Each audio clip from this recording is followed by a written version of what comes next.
아이들의 문제나 뭐 고민이나 이런 건 사실 크게 달라지진 않았어요.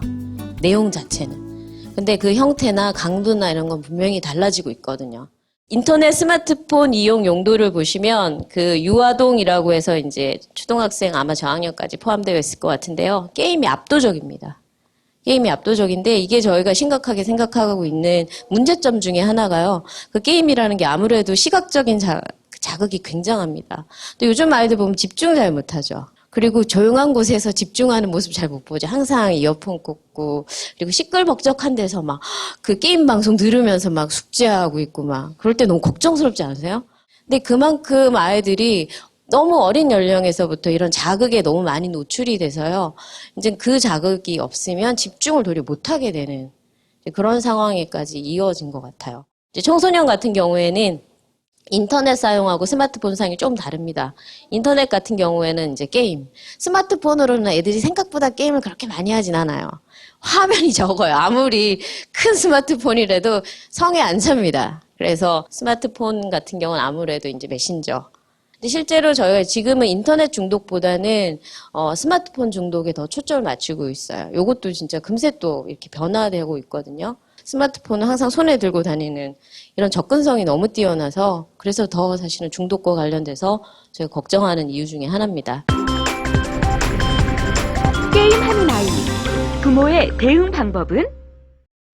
애들 여가 생활과 관련해서 제가 몇 가지 사례들을 이제 해봤는데요. 그래서 닌텐도가 이제 저희 지금 고1 되는 아이니까 걔가 초등학교 1학년 때 그때 완전 닌텐도가 인기였었어요. 닌텐도 가지고 있는 애들끼리 쫙 모여가지고 막 열심히 하고 있어요. 우리 애는 이제 없어가지고 목을 이렇게 길게 빼고 막 정말 간절히 말했어요. 걔가 정말 산타 할아버지한테 간절하게 크리스마스 선물로 닌텐도를 정말 편지까지 쓰고 그래서 엄마가 이제 제가 얘기했어요. 엄마가 벌써 산타 할아버지한테 편지 썼어. 우리 집은 닌텐도가 안 된다고. 그러니까 닌텐도를 제외한 선물을 주시기 바란다고. 애한테 2년에 걸쳐서 걔가 정말 초등학교 2학년 때도 닌텐도를 선물을 빌었어요.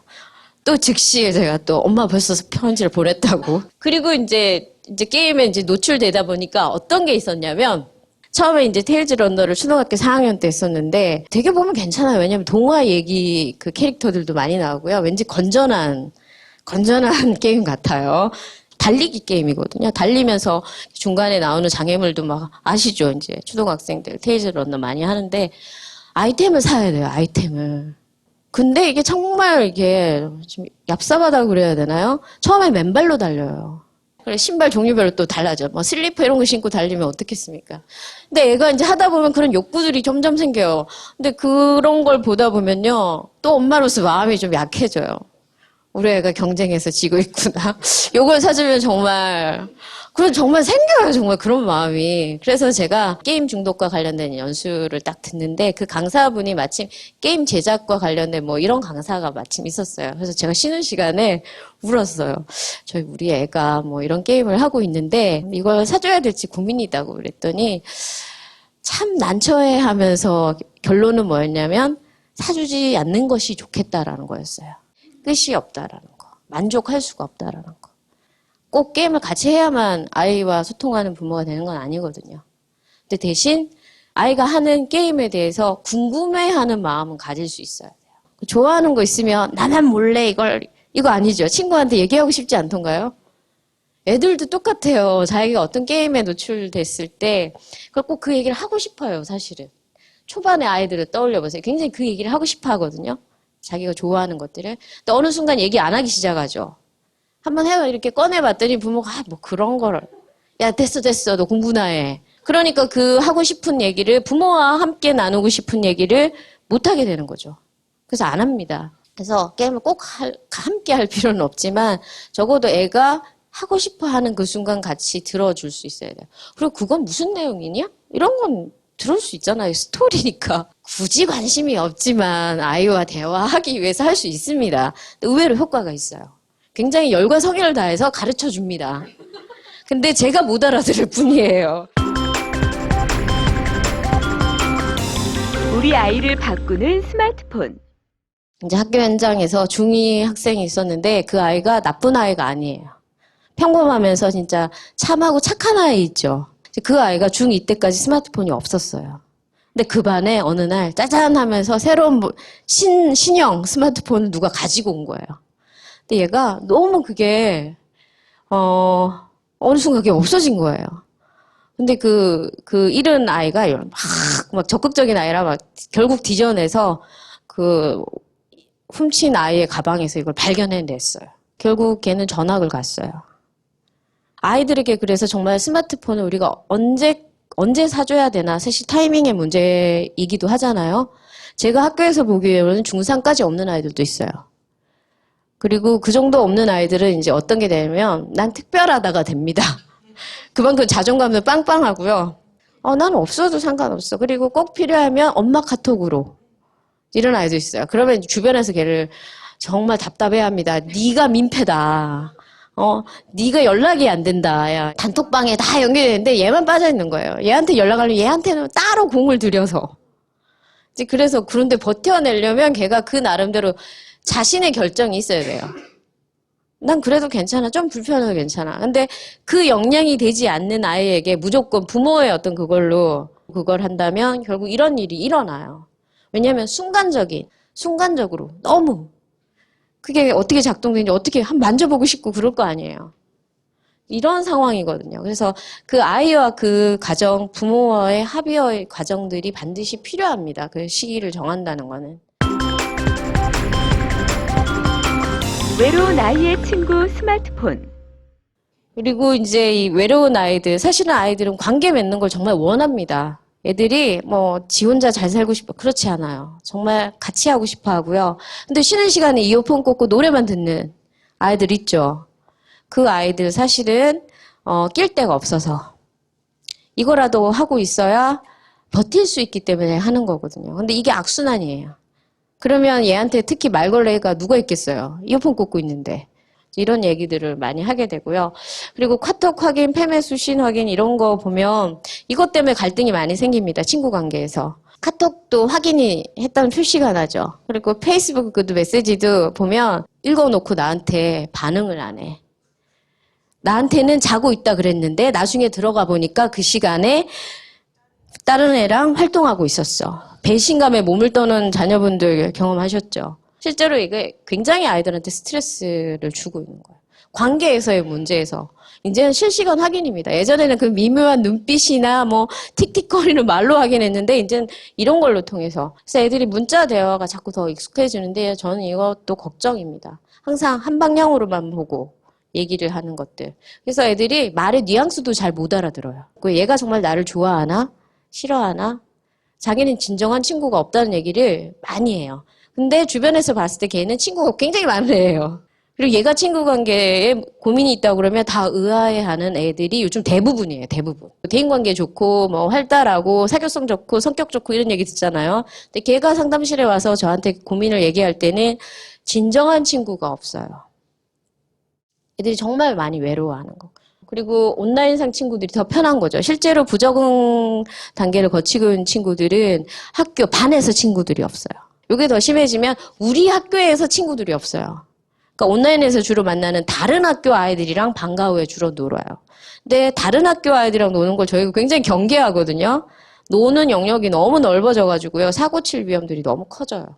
애들이 목말라 하는 건 실제 친구, 절친을 원하는데 그게 잘 안 되고 있다는 거. 그런 데서 실제 아이들이 고민 많이 얘기하고 있고요. 공부를 PC방 절대 금지. 요게 이제 어떤 부작용이 한번 있었냐면요. 제가 아는 지인의 아들이 굉장히 공부를 잘했어요, 정말. 그리고 걔가 이제 고2. 정말 엄마가 원하는 대로 바람직하게 크고 있었는데 약간의 일탈로 PC방을 아이들과 처음으로 야자를 째고, 야자를 뗀다는 게 있을 수가 없는 아이였거든요. 근데 그래서 엄마가 막 동네 PC방을 찾으러 다니고 이런 일을 처음 하시는 엄마인 거죠. 결국은 한날은 엄마가 가방을 쌌어요. 가방을 싸서 아이 그럼 살아라 이러면서 PC방에 던져준 거예요. 걔한테. 엄마의 내심은 걔가 정말 집에 안 들어오길 바랐겠어요? 엄마가 이런 극단적인 걸 할 때는 그래도 애가 좀 뭔가 마음의 움직임을 일으켜서 따라오길 바랬겠죠. 근데 안 따라옵니다. 그래? 엄마가 나한테 이래? 들어오지 말라고? 엄마가 이렇게 나를 버리는구나. 이렇게 생각해요. 말도 안 되게. 이상하게 알아듣죠. 애들 이상하게 알아들어요. 그래서 절대로 엄마의 의도와 다른 행동을 하지 마세요. 다 때려쳐. 이런 말도 하지 마세요. 뭘 다 때려쳐요. 다 때려치면 누구 손해입니까? 내가 죽겠는데 지금 엄마인 내가. 그런 말씀 하시면 안 되고요. 그리고 심하면 뭐 나가 죽어라. 진짜 그거 원하는 거 아니죠? 그런 말도 하시면 안 돼요. 조카 크레파스 18색? 우리 아이가 또 조카 크레파스 18색이라는 상태 메시지를 한번 올린 적이 있었어요. 이거 욕인 거 아시죠? 뭐 개나리 십장생 이런 것들 다 욕입니다. 이거 처음 또 접하시는 어머니들이 있는데 그래서 되게 걱정을 했었어요. 그래서 또 지나가는 말로 야 근데 야 이거 뭐냐? 그랬더니 아 자기 어디서 봤는데 너무 재밌는 표현이라 가지고 자기가 그냥 올렸대요. 저희 딸내미도 한번 절친이랑 싸우고 나서 걔 상태 메시지에 나도 쓰레기지만 너도 쓰레기다. 굉장히 양호한 표현입니다, 이거. 그게 자기에 대한 얘기라고 이제 알고 굉장히 상심해서 굉장히 힘들어 했었어요. 애들이 상태 메시지로 애들 서로 저격글 많이 올립니다. 상처받고 있고요. 그래서 확인하실 필요가 있어요. 채팅 내용에서 소주병을 발견한 아버님이 계셨어요. 어쩌다 우연히 카톡에서. 우리 순수한 딸내미가 소주병? 이래가지고 욱 올라서 그 스마트폰을 던져버린 거예요. 딸내미와의 관계 작살났다고 보시면 돼요. 왜 옛날에 왜 부모님들 애들 막 열받으면 머리 깎고 이러시죠. 그거랑 똑같은 거예요. 머리 한번 깎이면 그 애는 그 부모와 관계가 끝장납니다. 다시 회복하는데 굉장히 시간이 걸려요. 그러니까 아이들 사이에 이런 그 아이들 문화, 유희의 기능으로 한다고 하는 것도 어느 정도 인정하실 필요는 있어요. 야, 근데 뭔 얘긴데 소주병까지 나오냐? 이런 거 물어보시면 차라리 좋죠. 이런 거 실제로 채팅에서 만난 성인과 노래방 가는 아이들 상담한 적도 있고요. 애들이 굉장히 외로워해서 특히 이성 친구를 이렇게 많이 만나고요. 페북 친구 모르는 애랑 친구를 맺었어요. 경기도 애랑. 너 왜 맺었니? 이랬더니 동갑이라서요. 동갑 남자애라서 그냥 친구 맺었는데 그래서 뭐 이렇게 잘 주고받았어요. 재밌게. 그러다가 얘가 너 내 여자친구 해라 이러니까 싫다 이제 이렇게 된 거예요. 그러니까 남자애가 이제 변심 열받아가지고 그동안 주고받은 사진 올리면서 이상하게 올려가지고 큰 문제가 된 적이 있었어요. 그래서 그때 담당 경찰관들 있잖아요. 같이 이제 해서 처리한 적도 있고요. 이런 것들 점점 학교 폭력 사안에서 굉장히 많아지고 있어요. 근데 이거는 부모님 혼자 힘으로 해결할 수는 없고요. 같이 의논을 해야 되고 유해정보 차단 관리 어떻게 하시겠어요? 스마트폰은 스마트 보안관이 있다고 하더라고요. 그거 깔아놓는다고 해도 소용없습니다. 그리고 인터넷 비번 너무 많이 뚫렸어요. 걸어놓고 차단하는 게 먼저가 아니라요. 아이하고 합의가 되어야 돼요. 무조건적인 그 금지는 다른 루트를 애들이 찾아내요. 중독의 원인, 외로움. 그 중독 실험을 실제로 했습니다. 그 불행한 환경에서 외롭게 자라 독방에 쥐를 하나씩 아무 자극이 없어요. 빛, 소리 이런 거 아무 자극 없고요. 그리고 비교적 쾌적한 환경, 그 독방보다 200배 정도 넓은 그런 데서 한꺼번에 그래도 넓은 공간에서 비교적 장난감도 있고 그런 데서 자란 요거 실험을 한 게 있어요. 그래서 모르핀, 마약 성분을 든 물을 먹는 걸 이렇게 실험을 해봤더니 어느 쥐들이 더 많이 먹었겠어요. 불행한 환경에서 외롭게 자란 쥐가 많이 먹어요.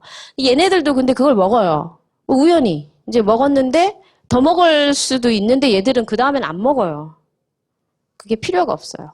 요 실험을 한 분이 이제 인간 사회와 관계에서 이제 얘기를 한 게 이거예요. 이제 영국에서 신대륙 식민지 원주민들, 인디언 원주민들을 다룰 때 그 아이들을 기숙사 학교로 딱 해서 영어 이제 교육시키고 이러고 나서 그리고 다시 원주민 사회로 돌려보내거든요. 그럼 부모 세대와 자녀 세대의 완전 문화와 이런 게 달라져 버려요.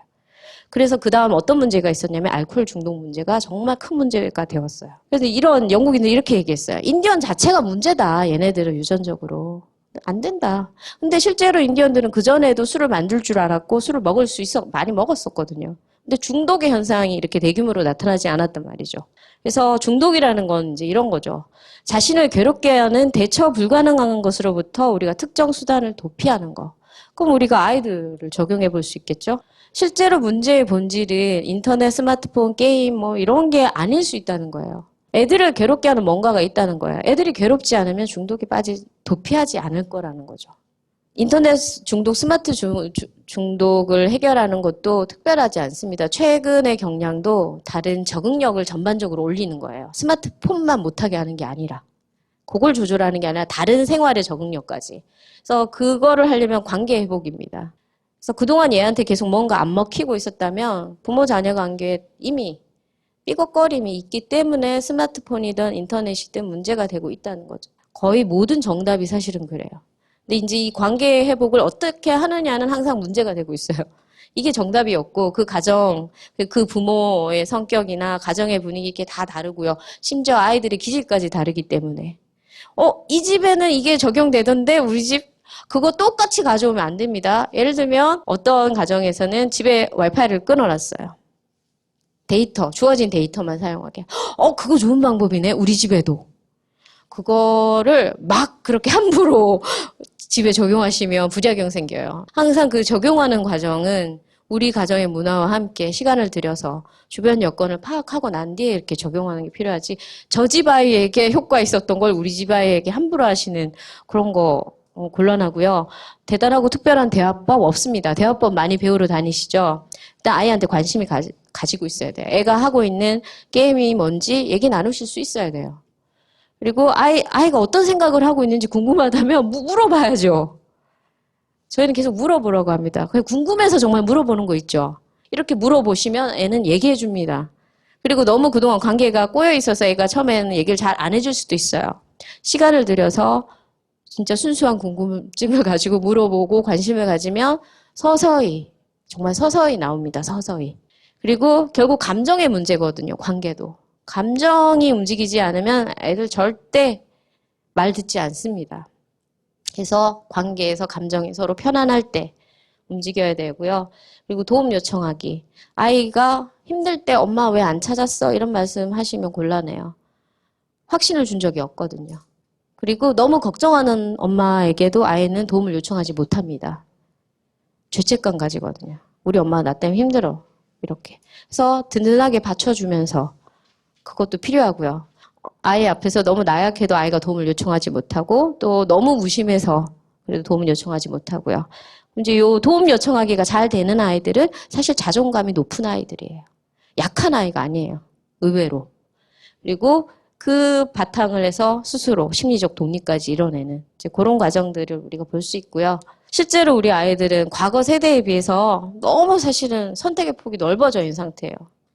애들이 경계를 원해요. 막 풀어달라고 그러는 것 같죠. 또 의외로 그렇지 않아요. 나름 틀을 잡고 잡아주길 원해요. 실제로. 그래서 무작정 자유를 주는 부모님들이 나중에 후회하시는 것들이 저는 많이 봤거든요. 그래서 좀 큰 틀, 그리고 아이가 발달하는 과정에 따라 그 틀을 좀 넓혀주면 돼요. 그런 것들. 애들이 굉장히 많이 고민하는 이런 시간들이 필요하다는 거. 그걸 우리가 이해해 줄 필요가 있을 것 같아요. 여기서 좀 맞춰야 되겠어요. 제가 시간을 너무 많이 넘겼어요.